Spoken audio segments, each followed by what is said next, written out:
በቀጤ አባታችንን አጥተናል። የሁላችንም አባት ናቸው። አዝነናል። ስለዚህ ወደማይቀረው አኺራ ሄደዋል። ሲሄዱ ደግሞ ያው እንግዲህ ሁላችንም ወደዛው ስለሆን ሸሪዓው ባስቀመጠውና ለነሱም በአማራ መልኩ ለማድረግ እየጣርን ነው። ስለዚህ በዚሁ መልኩ በነገው ዕለት እንደተነገረው ያው ከሞተ ሰው ቤቱ ማድረስ ስለሆነ ነገ እንደ አላህ ፍቃድ 10 ሰዓት ላይ የቀብር ስነ ስርዓታቸው ይፈጸማል። ሁላችሁም ከጎናችን እንድትሆኑ እንጠይቃለን። በኑር መስጊድ የምንሰግድ ይሆናል። ከዛ ውጭ የመቃብር ስፍራቸውን በተመለከተ ቀደም ሲል በኑዛዜያቸው መሰረት ወይም ወሲያ ያላቸው ሲሆን በወሲያቸው መሰረት በራሳቸው ሐሪማ በመስጊዳቸው ከመስጊዳቸው ጎን ባለ የመቃብር መካነ መቃብር ቦታ ላይ እንዲሆንላቸው ባስቀመጡ መሰረት በዚሁ መሰረት ኑዛዜያቸውን እናስፈጽም ይሆናል። ወሲያቸውን እናስፈጽማለን። ይህ ነገር በከተማ ባይለመድም በገጠር መሻይኾች ያለ የነበረ ወደፊትም የሚኖር ነው።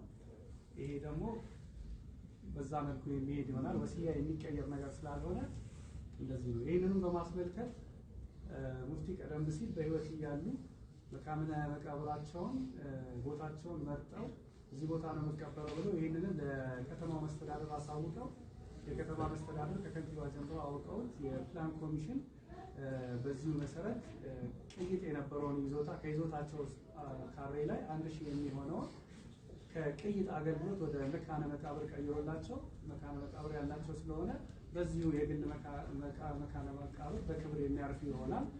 ይህንኑ ፕሮግራም እንዲያሳልጡና ይህንን ፕሮግራም ደግሞ በጥሩ ሁኔታ እንዲያስፈጽሙልን ከቤተሰቡ ጋር በመመካከል 7 አብይ ኮሚቴዎች አቋቁመናል። እነዚህ ኮሚቴዎች ይህንን ፕሮግራም የሚያሳልጡልን ይሆናል። ስለዚህ አላህ ይርዳን። ሁላችሁም ከጎናችሁ እንድትቆሙ እንጠይቃለን። ሀዘኑ ሀዘናችን ነው፣ የእናንተም ሀዘን ነው። ስለዚህ ሁሉም ሰው ላዘነው መጽናናትን ይስጠው፣ ለእኛም ሰው ይስጠን። ከዚህ በመቀጠል በመጨረሻ ላይ የምንፈልገው የሙፍቲ ስራ አልተቋረጠም። ብዙ ዓላማ ነበራቸው። ስለዚህ እኛ ልጆቻቸው የምናስቀጥል መሆኑን መስጊዳቸውን የምንሰራ ስራቸውን የምንቀጥል መሆኑ ሐሪማቸው ኢላ የውሚዲን እንደሚቀጥል ቃል እገባላችኋለሁ።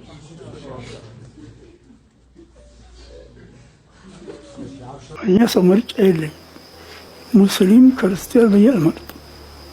አገራችንም የለም እንዲህ እኛ ዘንድ ሙስሊሙም ክርስቲያኑም እኩል ነው፣ ድሃውም ሀብታሙም እኩል ነው፣ ባለስልጣኑም ሌላውም እኩል ነው። እኛ ዘንድ እንዲህ ያለ ነውና እንዲህ ያለ ላርግለት ለብቻ ክብሮት ለሰጠው የሚል ሐሳብ የለኝም። ምን ዘንድ እንዲህ ያለኝ ስለዚህ ለሁሉም ምን ያለሳለሁ አዝናለሁ። ምናልባት ይሄ ይሆናል እንጂ ያበላሁት የለኝ፣ ያጠጣሁት የለኝ፣ ገንዘብ የሰጠሁት የለኝ፣ የዋልኩለት የለኝ። ሁለተኛ ደግሞ እኔ ስናገርም ደግሞ ይሄ ነገር ተቀባይነት ያገኝ ይሄን ነገር ሰው ይወደደው እያለ አልናገርም። ትክክለኛው ነገር ለህዝብ የሚጠቅመው ለሀገር የሚጠቅመው ለመንግስት የሚጠቅመው ይሄ ነው ብዬ ነው የምናገረው። ኢና ሊላሂ ወኢና ኢለይሂ ራጂዑን። ሙፍቲ ሐጂ ዑመር እድሪስ ወደ አኺራ መሄዳቸውን ከኔ በፊት ሰምታችኋል ብዬ አስባለሁ። ምክንያቱም እኔ አሁን ከሱብሒ በኋላ ነው ያየሁት። እኔ አሁን የመጣሁት ግን ሰው እንዴት በሞት ይቀልዳል? በመጀመሪያ አላህ ሱብሓነሁ ወተዓላ ይዘንላቸው መልካም ስራቸውን የሰሩትንም ያጠፉትንም ጥፋት ደግሞ አላህ ሱብሓነሁ ወተዓላ ያብስላቸው። እኔ እንደ አንድ ኢትዮጵያውያን ሙስሊም መጅሊስ ላይ ሆነው በድለውኛል ብዬ የማስበውም ነገር ካለ እንደ ሰው አጥፍተዋል፣ ያጠፉት ነገር ይኖራል። እኔ እንደ አንድ ሙስሊም ግን አፉ ብያቸዋለሁ። ከኔ የሚጠበቀው ይሄ ነው። ለአንድ ለሞተ ሰው ልናደርግለት የምችለው ትልቁ ነገር ማህርታን መጠየቅ ነው እንጂ በእነሱ ላይ ማፌዝ ቤተሰቦቹ አረ ያ አላህ ምን አይል ነው ቀልባችን የደረቀው? ወላሂ አግባብ አይደለም፣ ትክክል አይደለም። እሳቸው ወደ አኺራ ሄደዋል። አላህ ሱብሓነሁ ወተዓላ እንዲያዝንላቸው ያጠፉትንም ጥፋት ደግሞ አላህ እንዲያብስላቸው ዱዓ ማድረግ እንጂ እኔ በሞተ ሰው መደሰት ያውም ሙስሊም በሆነ ሰው መደሰት ከየትኛው አቂዳ እንደሆነ አልገባኝም።